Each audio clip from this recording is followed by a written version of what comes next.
Hello and welcome to the podcast. This is Ron's Amazing Stories. We have stories that should thrill you a little and chill you a little. It's amazing. What you'll hear are adventures sent in by you guys, classic stories from the pulp mags, and episodes from the golden age of radio. We have special segments like Ghost Stories with Sylvia. That's amazing. And These Are Your Stories. So settle in for the next hour and enjoy the show. One more thing.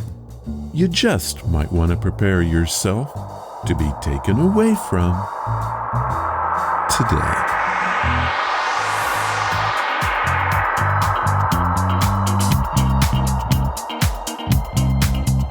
That you said. Hello and welcome to the podcast. On the show today, we have a 6-shooter double feature. The 6-shooter brought James Stewart to the NBC microphone on September 20th, 1953, in a fine series of folksy Western adventures. Stewart was never better on the air than in this drama of Britt Ponset, frontier drifter created by Frank Burt. Ponset was a wanderer, an easygoing gentleman, and, when he had to be, a gunfighter.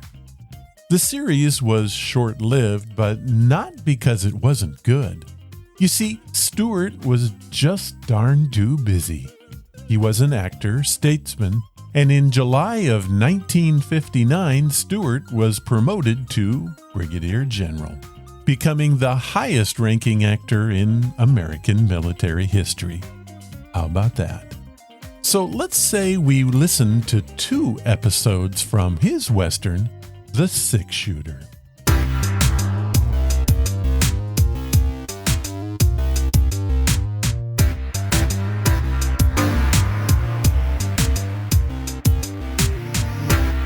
Our first story is titled Trail to Sunset. Now, if this story feels a bit familiar to you, it should, because the plot is very similar to a horse opera called Buchanan Rides Alone in 1958. This one first aired on January 31st, 1954.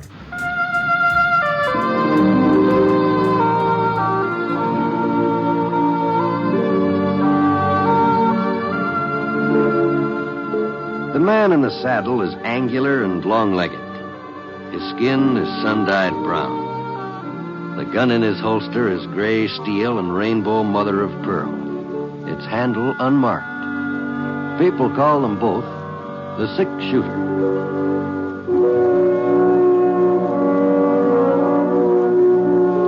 The NBC radio network presents James Stewart as the 6-shooter. A transcribed series of radio dramas based on the life of Britt Ponset, the Texas plainsman who wandered through the Western Territories, leaving behind a trail of still-remembered legends.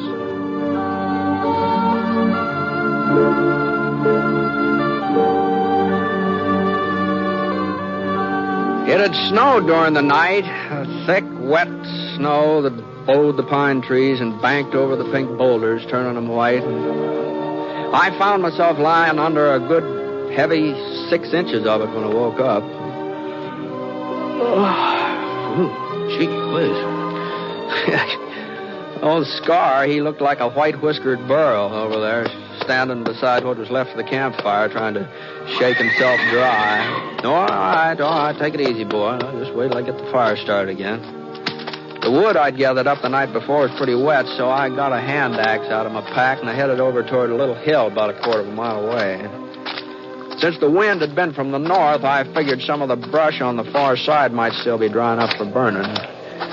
Yeah, it wasn't very easy climbing. A couple of times I went in and way over my knees. But the snow was already beginning to melt fast, even though the sun hadn't splashed into the sky yet. And that meant we'd be able to start off in an hour or so. By then, the stuff would be thinned down to mostly mud and water. I hit the crest of the hill and looked around. The south side sliced away at a good sharp angle, and the ground was fairly dry. I spotted a couple of dead oak saplings lying on the ground about 10 feet below me. Seemed likely they'd catch fire without too much trouble. I was kind of surprised to find oaks growing at this altitude. Even so, there's some bothering scar. Probably a jackrabbit or squirrel or something.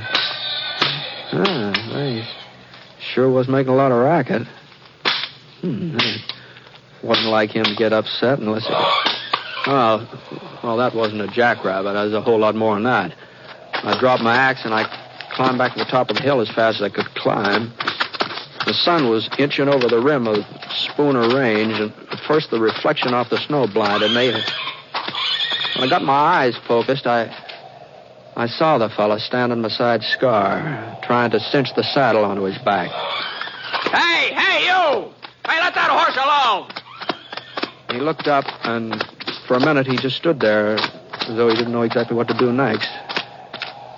Then he jerked the leather tight, and he put his foot in the stirrup. Scar wasn't being very helpful, but it didn't keep the fellow from mounting up. I knew I couldn't make it through the snow before they rode off, and I sure didn't like the idea of chancing a shot, not with Scar rearing the way he was. But I didn't have much choice. My first shot was wide, maybe 5-6 feet, and Scar was taking the spur and sort of starting to move in spite of himself. And another minute or two, they'd be out of range. Yeah, that was a little close, but not close enough.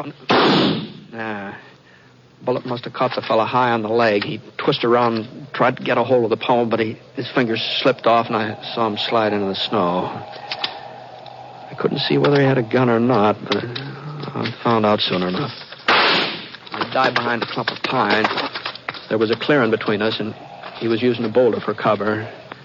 A little spray of snow told me I'd chipped the rock right in front of him. I waited for him to answer my fire, but there wasn't a sound from that side. Maybe he was just waiting, too, hoping I'd get anxious and come out in the open. Well, I wasn't going to be that obliging. He still didn't answer. I reloaded my gun, and I edged over to the right. If I could just circle without him seeing me, maybe I could come up behind him. About 20 minutes later, I managed to skirt around the clearing. He was up front of me now, just a couple of boulders away. I got up on my haunches and I charged. And then I saw why it had been so quiet. He was sprawled out, face down on the snow, staining it red. It wasn't just his leg that was doing the bleeding either. There was a bullet hole in the small of his back, and the piece of cloth fastened over it had come loose. His gun was lying beside him, within easy reach. I picked it up. There was still one bullet that hadn't been fired. He started coming to, and I eased him over on his side, and his eyes kind of half opened, and it's just like his lids were too heavy for him to rise all the way. I've stolen a lot of things in my time, but I ain't never been a horse thief before. All right, you better take it easy. What's the difference? I'm not going to pull out of this anyhow. I guess I'm lucky. Dying here's a whole lot better than being caught. I always said they'd never hang me. All their rewards, wanted posters,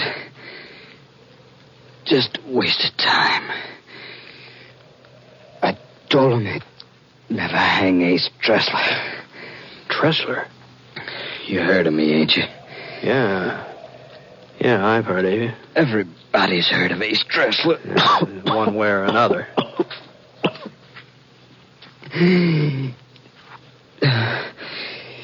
Too bad it wasn't your shot that did it, mister.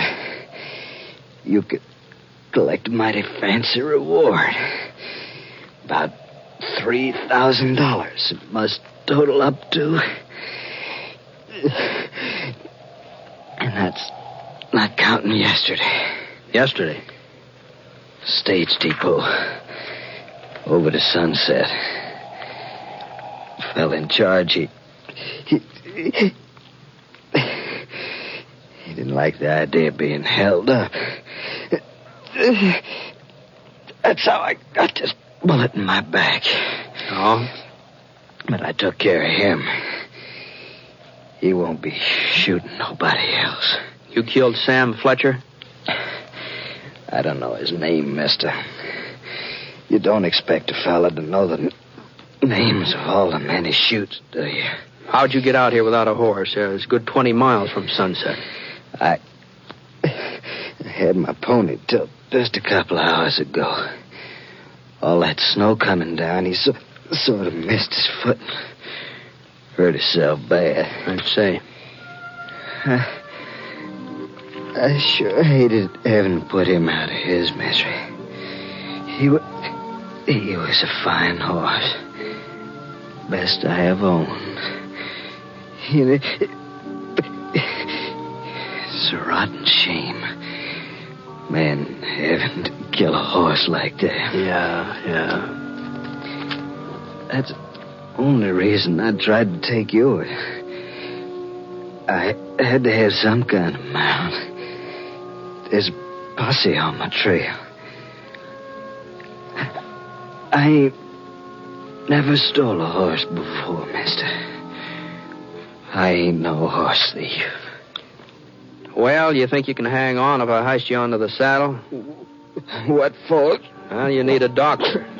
Scar can carry us both. Only doctors in Sunset. That's right. I'd never make it that far. Can't you see I'd never make it that far? Well, you can try. No, I'm not going back there. We might run into posse along that way. Yeah, we might. He'd string me up. Even though there was time, he'd string me up. And I swore that nobody'd hang me. I swore. All right, turn over on your face here. I'll put that bandage back on. Listen, mister, you can't let him hang me. I'll be dead anyway. Just a few hours. You can stay here until... And then you can take me back. You can say you done it. Collect a reward for yourself. $3,000, miss. All right, come on, turn over. As long as I'm... Anyhow... Let me die out here.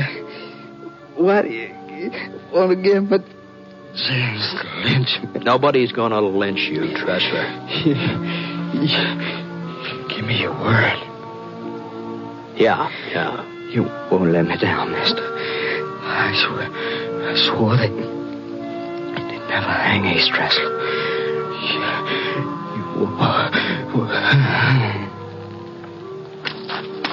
He passed out again, but he was still alive, still hanging on by a thread.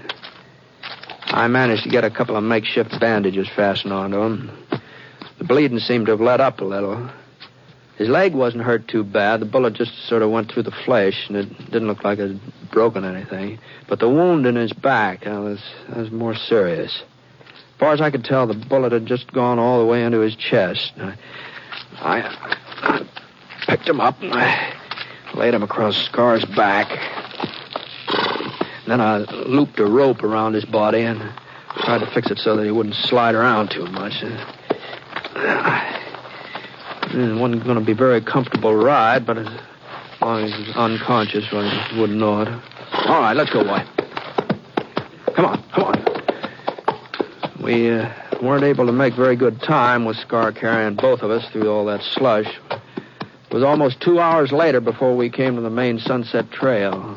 And just as we turned on, I spotted the posse. At least what I figured was the posse. 5 men loping along toward us from the east. Doc Prince headed the procession. He was the local dentist. And I recognized Ty Barstow and Frosty Ender right behind them. 2 boys bringing up the rear. I didn't look familiar. They'd probably moved into Sunset since the last time I was there. Whoa, boy. Whoa, boy. Well, howdy, Britt. Hello, Doc. Well, boys, what'd I tell you? I said he was Britt Ponset. Yeah, that's right. Easy, girl. Easy. I'm pleased to meet you, Mr. Ponset. I'm Cliff Slauson, and this here's Harv North. How are you? Hi. Yes, I recognize you the minute you come into sight. I said, there's a six-shooter, I said. And I guess there's nothing the matter with my eyes. Appears like you're carrying quite a load, Britt. What happened? It's Art Tressler. Huh? Tressler? No. Well, I'll be doggone. Let's see here. Yes, it's him, all right. Leastways, it sure looks like them pictures on the posters. Well, if that don't take their cake. This neighborhood's getting to be a real outlaw's haven, I reckon. Well, maybe they'll change their mind about hanging around after they find out what happened today. Yeah, we've done a pretty good job of taking in the welcome mat.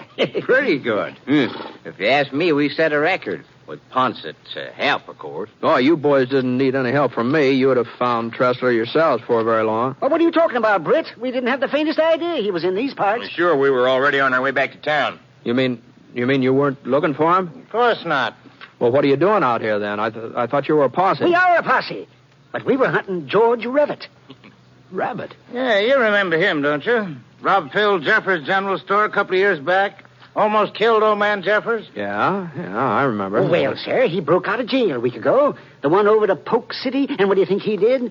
He headed straight for Sunset, and he tried to pull another robbery. Yeah, only this time he did kill Sam Fletcher while he was at it. Now, just hold on a minute here, boys. Now, you're trying to tell me that you're looking for George Revitt, and that you think he's responsible for the robbery at the stage depot last night. Think? We know it, Britt. Of course we do. But we ain't looking for him anymore. We found him. What? Yeah, just a couple hours ago. Hiding in a cabin over by Walnut Creek. That's right, and he won't be pulling no more holdups neither. We saw to that. No, boys. Now, you better let me explain this, Britt. He might think we was kind of hasty this morning.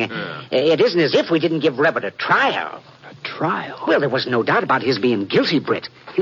And seeing as how there's no judge in Sunset, and we'd have to wait till next spring for a formal hanging, well, we sort of speeded things up a mite. You didn't string him up yourself. Well, not very high up, just a couple of feet off the ground.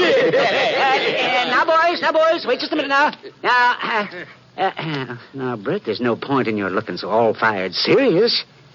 There's nothing anybody can do about it now. Well, that's true enough, Doc. Yeah, there's nothing anybody can do.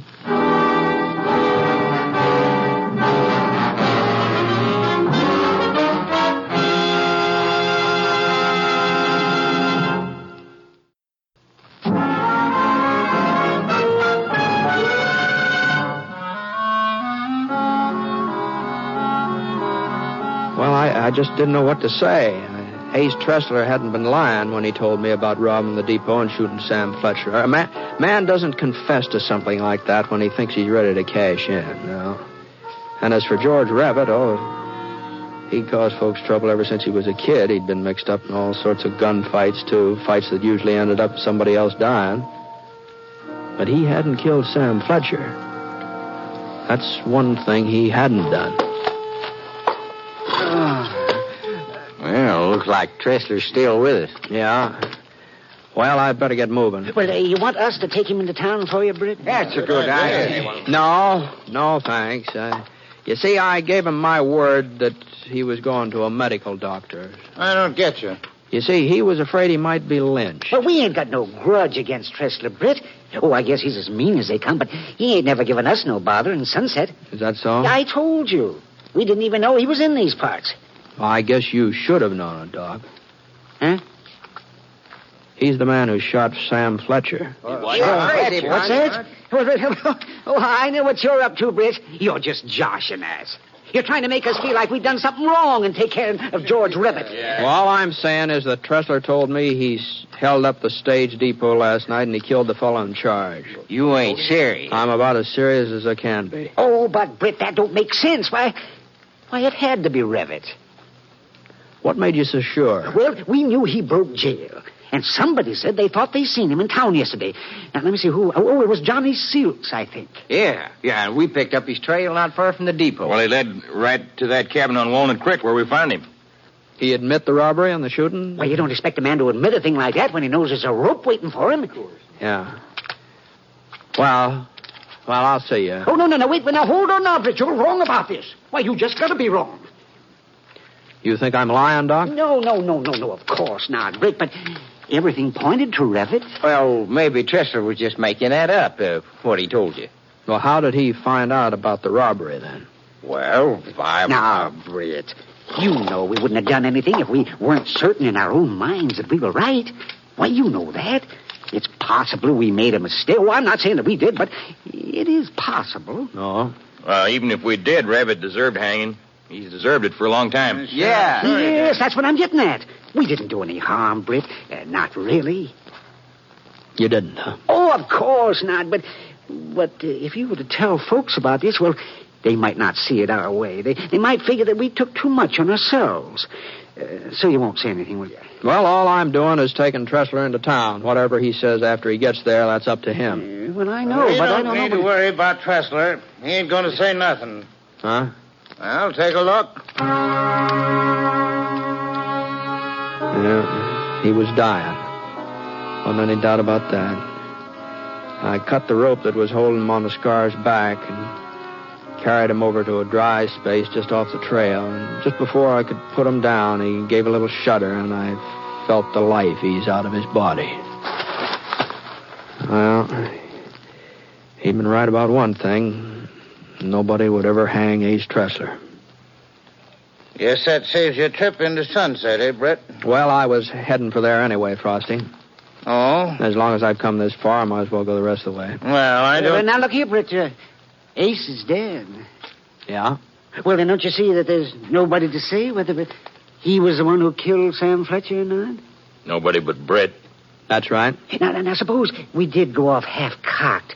Suppose we were kind of hasty with Revit. Well, we're sorry about it, but there's nothing we can do for him now. It seems you told me that before. Well, it's the truth, ain't it? Sure. Well, then what would you gain by getting us into hot water? Letting people know that we kind of overstepped the mark? Is that what you call it? Overstepping the mark? Well, it'd be different if Revit was innocent. Well, somehow I got the idea that he was. Well, yes, of this robbery maybe, but, well, he... I had a brother, Ponset. He'd be alive today if it wasn't for George Revit. Mm-hmm. Is that why you hung him, to get even for your brother? No, of course not. We were just doing our duty as citizens. We thought he shot Sam Fletcher. Well, why are we standing here arguing? If Ponset wants to try and make trouble, well, he ain't got no proof. It's his word against ours. That's right. Cliff's right. We can even say that Revit confessed. Why, everybody in Sunset will believe us. Well, then I don't see what you're so worried about then. Why, we ain't worried, Britt. Not really, of course we're not. I know you pretty well. We've been friends a long time. Why, you're not going to go out of your way to stir up a hornet's nest? No, I'm sure of that. Well, I ain't so sure. Just a minute, Ponset. You're not leaving here yet. Now, Frosty. And, boys, it's about time we start using our heads. If he goes into town and spreads this story around, they'll all believe it. Whatever Britt Ponset says, that's gospel. But he ain't going to say anything. That's right, he ain't. Because he ain't riding into Sunset. He's turning around heading east. Is that so? I know you're a fast man on the draw, but there's 5 of us. You're not that fast. No, I reckon I'm not. Now, we don't want to get into any mix-up with Britt, Frosty. But... What do you want? People to start saying we murdered George Revit? Murdered? Well, that ain't what we done at all. His family might not agree with you, Cliff, if they found out the truth about that holdup last night. And he's got a brother, too. Well, maybe there is something in what Frosty says, but we can't stop Britt. Now, if he takes it upon himself... We stopped Revit, didn't we? Frosty? Put that gun away. Sure, I'll put it away. After I'm sure that Ponset's riding east. And I'm warning you, Britt. You ever breathe a word about what Tressler told you... I don't like being ordered around, Frosty. And just keep away from Sunset. Now move. I said... Well, I held my ground. I knew Frosty Ender pretty well. I knew he wouldn't shoot. His business with Revit had pushed him into deep water, but not that deep. I watched his jaw muscles tighten up, and I saw a little bead of sweat begin to gather between his eyes, and for a minute nobody said anything. And then Ty Barstow shoved forward. I told you to put it away, Frosty. Wasn't what we already done today bad enough? You want to kill somebody else? We done nothing wrong. Get that through your skull, Ty. Revit deserved to hang, and we hung him. What about Britt? Suppose he deserves being shot? No, not unless he asks for it. That gun you're holding just proves how wrong we were this morning. If we'd been right, you wouldn't need it. Shut up. If we'd been right, we wouldn't be standing here feeling ashamed. Even you feel ashamed. That's why you don't want nobody to hear about it. That's why you're threatening Britt. Yeah, and I'll make good on that threat, too. No, you won't. Because we're going into Sunset and tell him what happened. We're going to take our medicine. You gone loco? And it ain't just because Rabbit didn't kill Sam Fletcher, even if he had. No, he still wouldn't have been right. Oh, I reckon we wouldn't have found out so quick, but we'd have found out sooner or later. You know what's the matter with you, Ty? You're yellow. You got a streak a yard wide down your back. You were just as anxious to string up Rabbit as the rest of us. Things didn't turn out the way you figured. Yeah, that's true enough. Yellow, that's what you are, clear through. You've got the gun, Frosty. You can stop me if you want to. Doc, you coming along? Yeah. Cliff, Harv. Okay. Sure. Hey, you crazy fools. We didn't do nothing wrong. What's the matter with you? Hey, why can't you see that? Frosty kept on yelling until they were almost out of sight. And then he turned and shook his head like he couldn't figure out what had happened. I picked up Tressler's body and I laid it across Scar's back. And Frosty swung around and stared at me. If it hadn't been for you, folks would have said we'd done fine. Nobody would have known about Tressler. Why'd you have to meet up with him today? Why? Because it snowed last night and his pony stumbled and he needed another horse. That ain't no reason. No, maybe not, Frosty. Maybe not. You coming into town? Yeah. Let's go.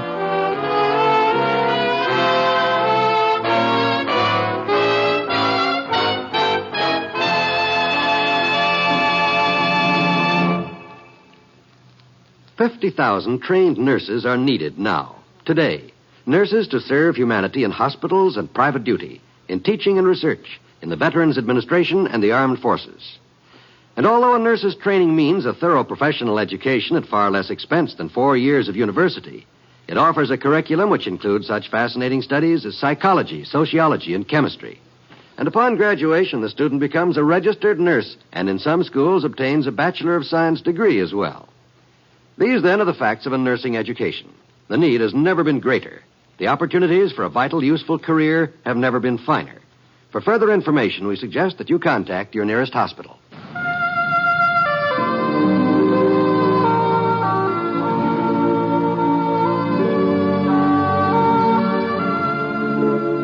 The Six Shooter is a transcribed NBC Radio Network production in association with Review Productions.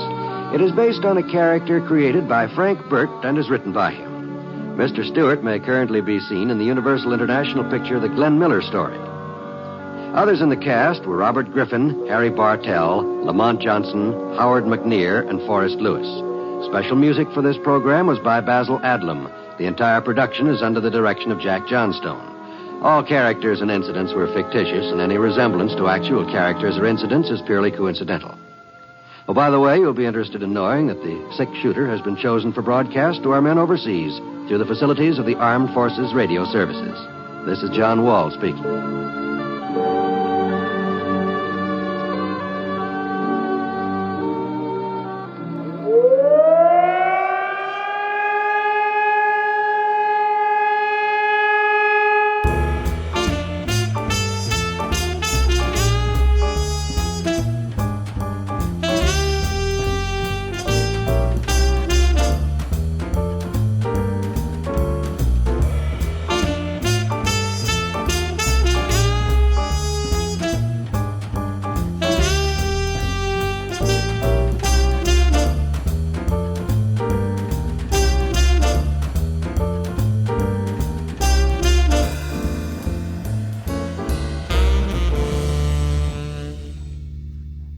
The other day, I thought. Jimmy Stewart is by far one of the greatest actors of all time. And that got me to thinking, just who are my greatest movie actors of all time? This topic is more debated than pineapple on pizza or whether cats secretly rule the world, which they do, by the way.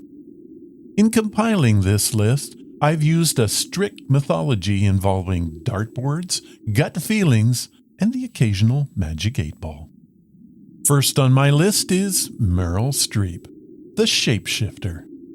Meryl Streep can literally play anyone. Need her to be an ice queen? Done. A singing ABBA enthusiast? Check. A postage stamp? Probably. At this point, she could convincingly portray a loaf of bread, and we'd all clap. Number 2, Daniel Day-Lewis, the disappearing act. Daniel just doesn't act, he becomes. When he played Lincoln, I'm 90% sure he was Lincoln. Rumor has it he's method acting right now as a retired cobbler, which is either dedication or just retirement. Third on my list is Nicolas Cage, the national treasure. No list is complete without the enigma that is Nicolas Cage. He oscillates between Oscar-worthy genius and did he just punch a guy in a bear suit? Cage's secret: he treats every role like it's the most important performance of his life, even if it's stealing the Declaration of Independence. Number 4, Dwayne "The Rock" Johnson, the people's eyebrow. Is he the greatest dramatic actor ever? Well, no. But he can raise one eyebrow with such intensity that it disrupts the space-time continuum. Absolutely. Plus, he's portrayed everything from a demigod to a guy named Dwayne. Fifth on my list, Sir Ian McKellen, Wizard Extraordinaire. You shall not pass. Up the chance to include Ian McKellen. Whether he's Gandalf, Magneto, or being fabulous in interviews, he is a legend. He even made reciting Shakespeare sound cooler than any Marvel one-liner. Now, I do have some honorable mentions. Tom Hanks, your cinematic dad. Samuel L. Jackson. He has single-handedly boosted swear jar economies worldwide. And of course, Keanu Reeves. Why? Well, because he's amazing. Now, I do have a disclaimer.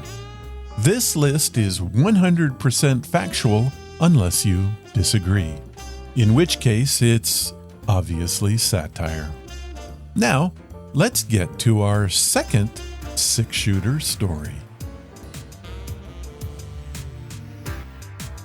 This story features something that every horseman fears: the Stampede. The horror that is hundreds of 400-pound animals raging about with no other goal than to run you over.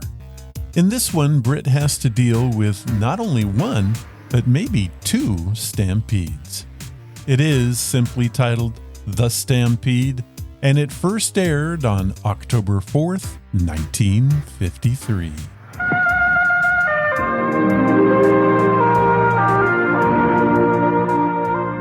The man in the saddle is angular and long-legged. His skin is sun-dyed brown. The gun in his holster is gray steel and rainbow mother of pearl, its handle unmarked. People call them both the six-shooter.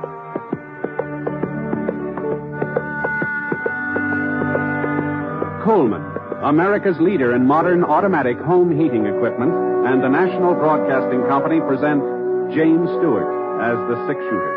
A transcribed series of dramas based on the life of Britt Ponset, the Texas plainsman who wandered through the Western Territories, leaving behind a trail of still-remembered legends.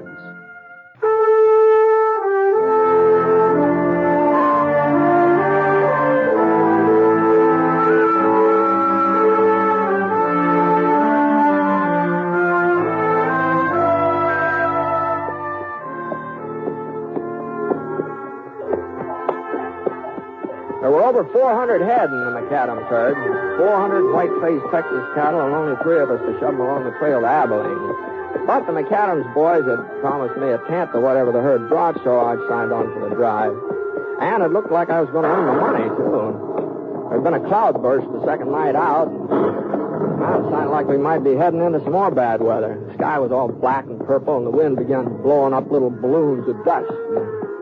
Thunder made the steers restless. They still remember that first storm. They didn't like the idea of going through another one. All right, come on now. Come on, cattle. Hi-ya. Hi, cattle. I can see the rain now. It hadn't hit us yet. It's still a couple of miles ahead, but I can see it real plain. Streaking down across the sky like little silver lines on a gray blackboard. In the canyon where we were, the sun was still shining. It gave me a sort of funny feeling. Rain and sunshine all at once, sort of like being in two places at the same time. Rife McAdams, he came pounding up from behind and reined up alongside of me and Scar. Oh. What do you think, Britt? Well, if that wind don't change, we'll be getting wet inside of 15 minutes. Don't look like it'll change. No, afraid not. And I guess we might as well keep on going. It'll be easier to handle if we're out of this canyon when the storm hits. Yeah. I'll ride up and tell Norm. Okay. Norm! Hey! Yeah? Get the lead out. Keep moving. What's the hurry? Is weak enough for you? Do as I tell you. Stop beeping. Okay. Come on, move it. Norm will speed him up, Britt. I'm going back and see that there ain't no stragglers. Want me to give Norm a hand? No, I can handle it myself. It's about time he learned how. All right, you're the boss. Yeah. Just keep an eye on him, Britt. Sure. That lightning had hit a pine tree about 50 yards up the side of the canyon. And when it toppled over, it started a couple of boulders rolling down the side of the ravine toward us. That was all the cattle needed to set them off. One of the longhorns took a look at the rock and let out a bawl that told the other animals to get out of his way. Hey, stop them, Norm. Stop them before they stand. Life circled around and galloped over toward his brother. But Norm wasn't waiting for him. No. I saw him head up the slope of the canyon, and it looked to me like he didn't intend to stop anything. All he cared about was getting out of the way. So I dug my heels into Scar's flanks. We rode right into the middle of the herd.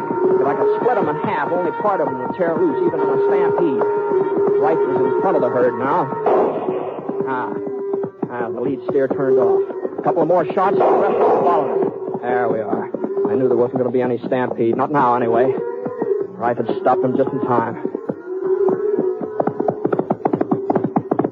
How's night going, Rife? Somebody had to do it. Yeah. What happened to you? Horse pulled us. Almost threw me. Yeah? Guess you were scared. The horse? That's what I said. Yeah. Well, here comes the rain. It looks like this is the tail end of it, though. Probably would have been more in a shower. We better keep moving anyhow. You take over up here, Britt. Norm will riding back with me. Sure. Your horse all right now? I guess so. Okay, let's go.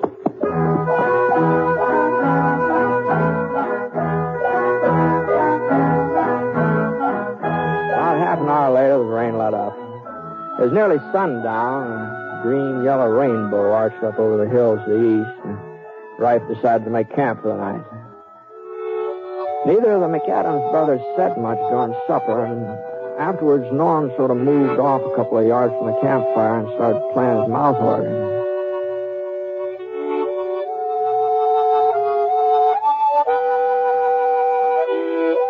What you staring at, Rife? Huh? You heard me. I don't know what you mean.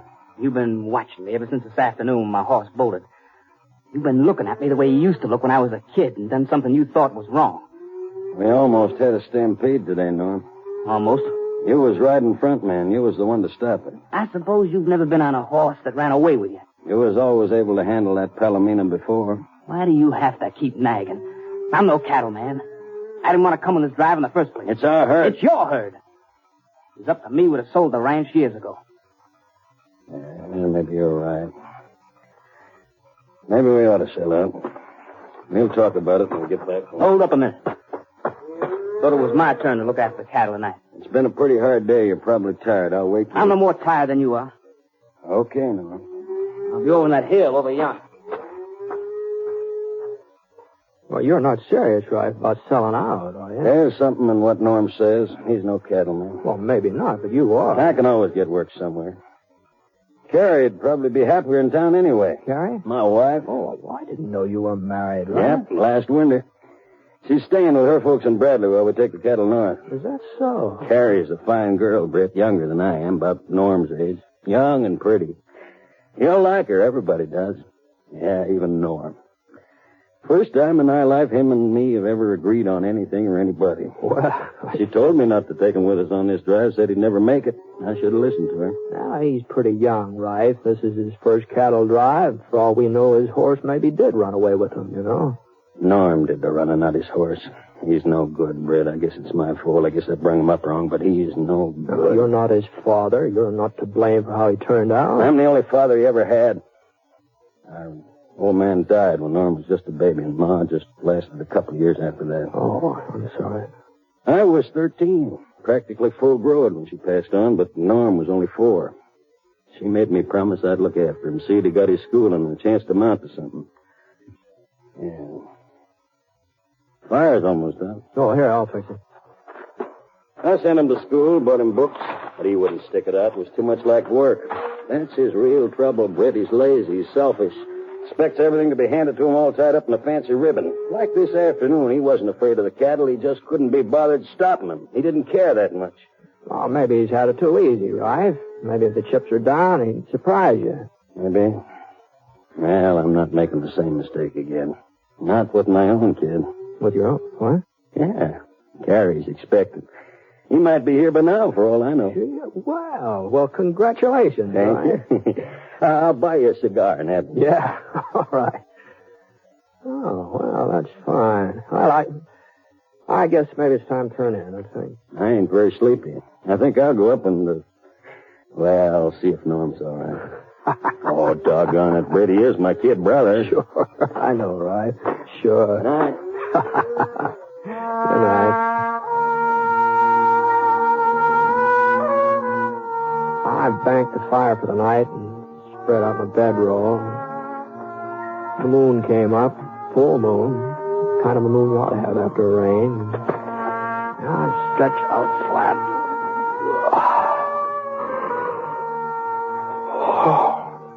Well, except for a couple of rocks right in the small of my back. Well, I felt about as comfortable as a man has a right to feel.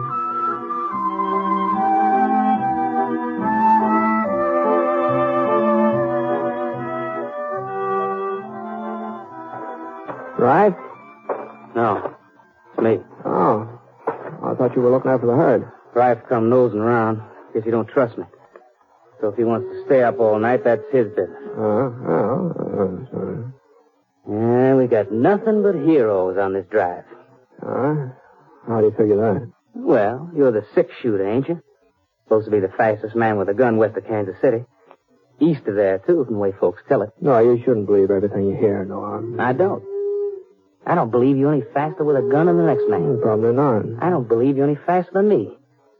See that white rock over there? Well? You're good. Go ahead. It's your turn. Well, I'm afraid I'm sort of out of practice of shooting at rocks. I used to do it, but I haven't tried it recently. What do you mean by that? I'm still a kid? I didn't mean anything. You're a good shot. Now, good night. Maybe you think it was an accident I hit it. I hit it. I can do it again. There. See that? Good night. Oh. The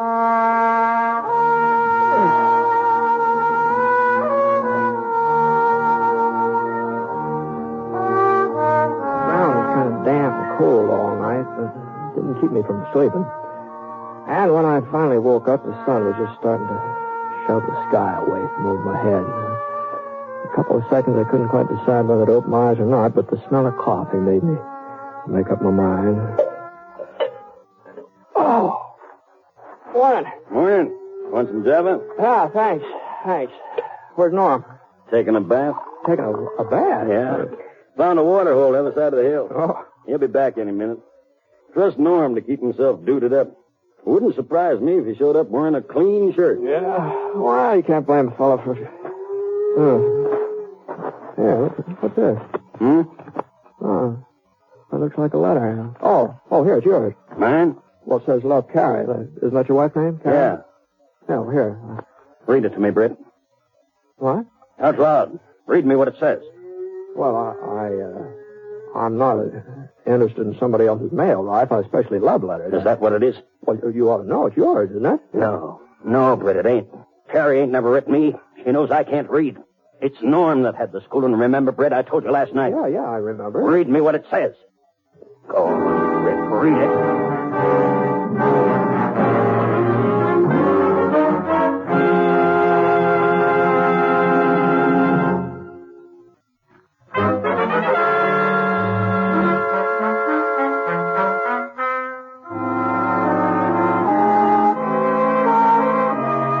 The sun was warming the back of my neck as I stood there facing life, holding that piece of lavender paper in my hand.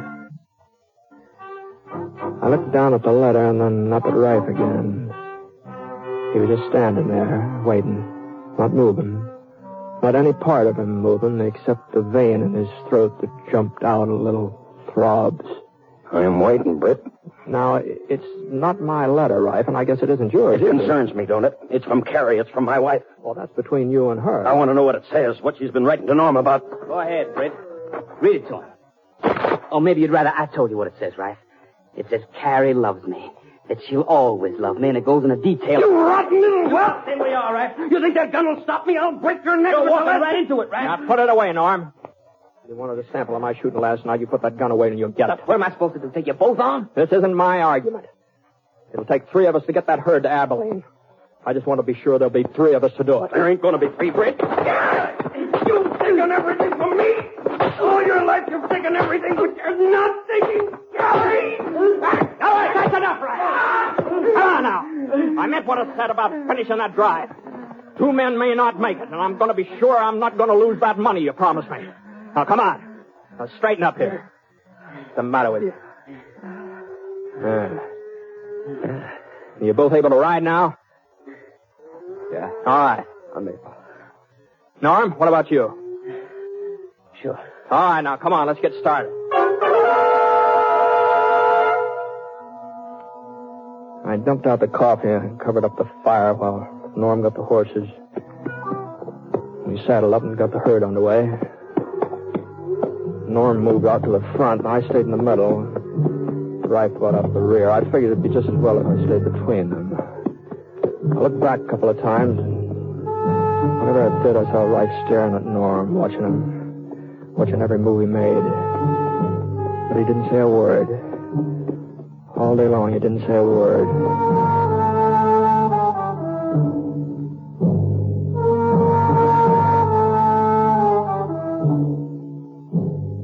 And then at supper time, Rife, he sat off one side just pecking at his food. I noticed there's nothing wrong with Norm's appetite, though. Any more beans? Yeah, it looks like you finished them up, Norm.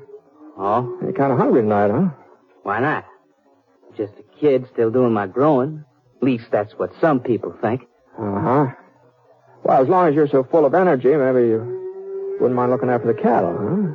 Huh? Well, you missed your turn last night, didn't you? Say, you taking over this outfit, Ponset? No. Just a suggestion. I guess somebody's got to run things. Don't look like my brother's holding a very tight rein. See you in the morning. Yeah. Come on, Rife. How about some shut-eye? Okay. Good night. Night.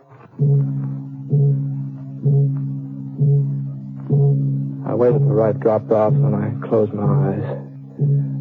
I didn't sleep very long, though. But an hour later, something woke me up. At first, I thought it was a coyote. And then I saw Rife edging off through the brush. You going somewhere, Rife? Huh? Coyote woke you up, too, huh? Yeah. That gun ain't gonna do much good if you're figuring on killing it, Rife. What do you mean? It's empty, Rife. You ain't got no right to interfere. Oh? I'm just thinking about that 10% of the herd. I'm gonna kill him, Britt. You can't stop me. Nobody can. He's your brother. No, he ain't. Not anymore. Would a brother do what he did to me? I ain't never had anything I could really call my own. If he wanted something, he took it. I never stopped him. But Carrie is my wife. She belongs to me, and this time I'm going to stop him. You'd better wait and talk it over with her. I waited too long already. Why do you think she didn't want Norm to go with us on this drive? It wasn't because she was afraid he'd never make it. She wanted him there, with her. And at a time like this, which is... Easy now, Ryan. Probably want to take over the baby, too, when it comes along. No, come on now. You've got to get some sleep now. You'll feel better in the morning. Come on now. No, I won't feel better in the morning, Britt. I won't feel no better until I'm even with him.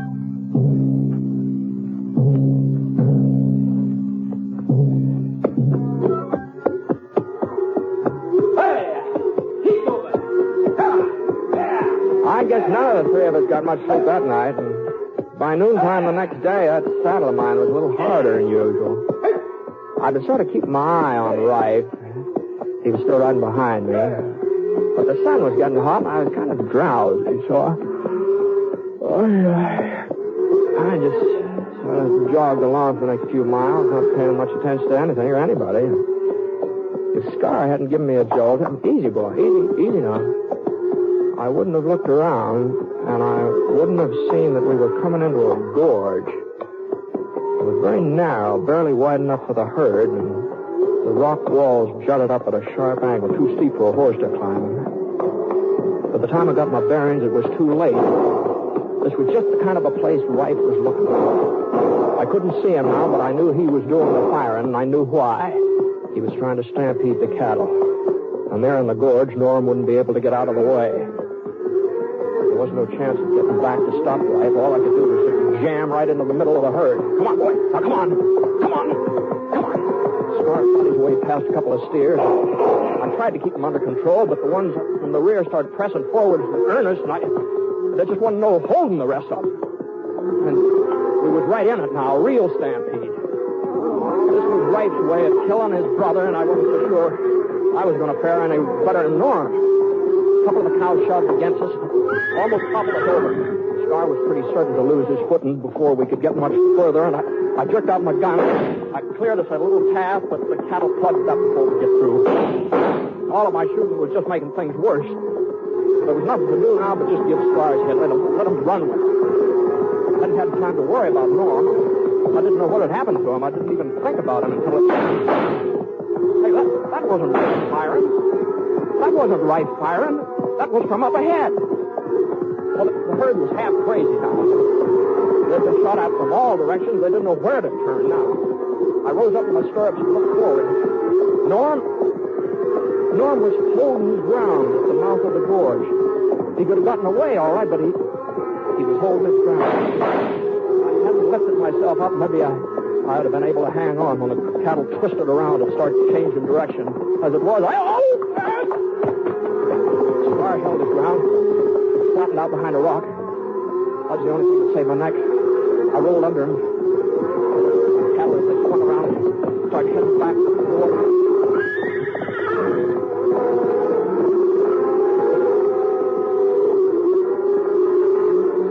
In a couple of minutes, I was in the clear.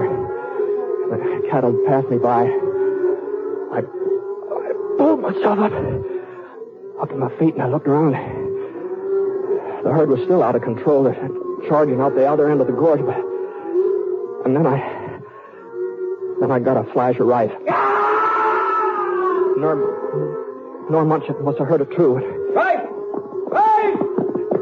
Norm came pounding past me, firing at all the way like a crazy man, trying to get through to his brother. Where are you, Rife?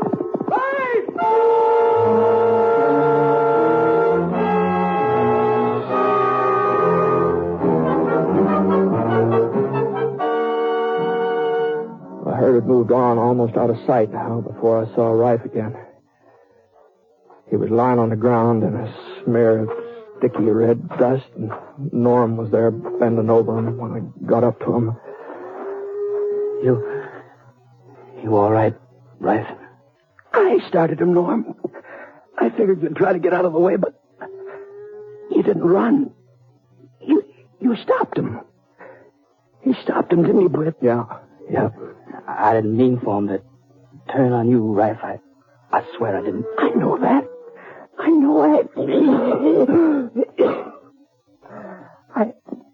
I saw you trying to get through to me. Why did you want to help me, Norm? I started them so they'd kill you. Why did you want to help me? You're my brother. You're all I've got, all I've ever had. You hear that, Britt? You don't hate me? Right. Listen, about Carrie. About that letter. It's all right, Norm. I don't blame you. I don't blame Carrie. But she loves you, Rife.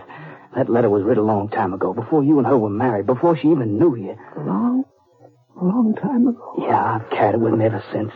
I was in love with her, but she wasn't in love with me, not ever. And when you come along, she realized that she's never had anything to do with me since. I only kept the letter so that I could show it to you, and you got to riding me the way you did yesterday. You're telling the truth. You know I am, don't you? Yeah, I guess I do. Sure. I guess I've known it all along. When Carrie told me about us having a baby, I was so happy and proud it almost spilled over. I guess a man couldn't feel that way if he wasn't sure of his wife. Take it easy, right? Now, don't try talking too much. What's the matter with you, Britt? You think them cattle finished me? No, of course not. You said it'd take all three of us to get to Abilene. That's the way it's going to be. All three of us. Sure. You and Norm and me. It'll be a while before I can get on my legs, but you just give me a couple of hours rest while you're rounding up the herd. A couple of hours and I'll be around to...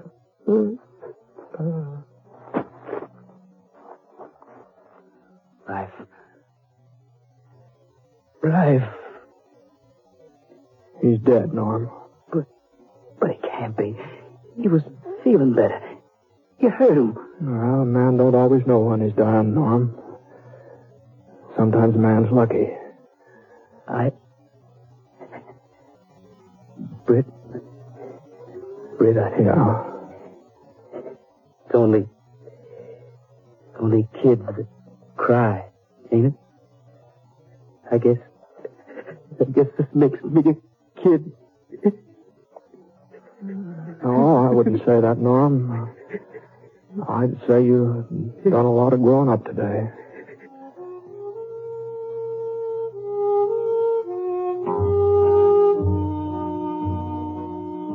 We buried Rice there at the mouth of the gorge and went off to round up the cattle again. We managed to find most of them, and about a week later we hit Abilene. All during that week, I kept wanting to ask Norm about that letter from Carrie, if it was true what he told Rice, if it really had been written a couple of years ago. But somehow, I don't know, the subject never came up. Leastwise, I never found a good time for bringing it up. Besides, it really wasn't any of my business.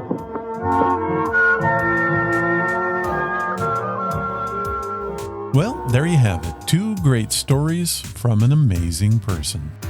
Jimmy Stewart was an actor and military aviator. Known for his distinctive drawl and everyman screen persona, Stewart's film career spanned 80 films from 1935 to 1991. With a strong morality that he played both on and off the screen, he epitomized the American ideal in the mid-20th century. In 1999, the American Film Institute ranked him third on the list of the greatest American male actors. He received numerous honors, including the AFI Life Achievement Award, the Kennedy Center Honors, as well as his Academy Awards, and even the Presidential Medal of Freedom. He truly was something amazing. Now, I hope that you enjoyed the Jimmy Stewart double feature and enjoyed the podcast today. Thank you for listening.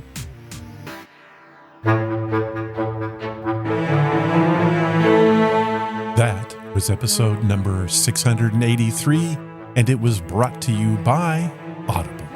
You can start your amazing adventures today at audibletrial.com/Ron's Amazing Stories. And you'll help me out by doing that. Give it a try. If you want to follow the podcast or the blog, head to ronsamazingstories.com. There you will find any of the links I mentioned and how to contact us. Do you want to help the show? The best thing you can do is to tell your friends all about it, and please leave reviews or feedback wherever you listen. Clicking that follow or like button helps us grow. Thank you for listening, and I hope you come again to find out what are Ron's amazing stories.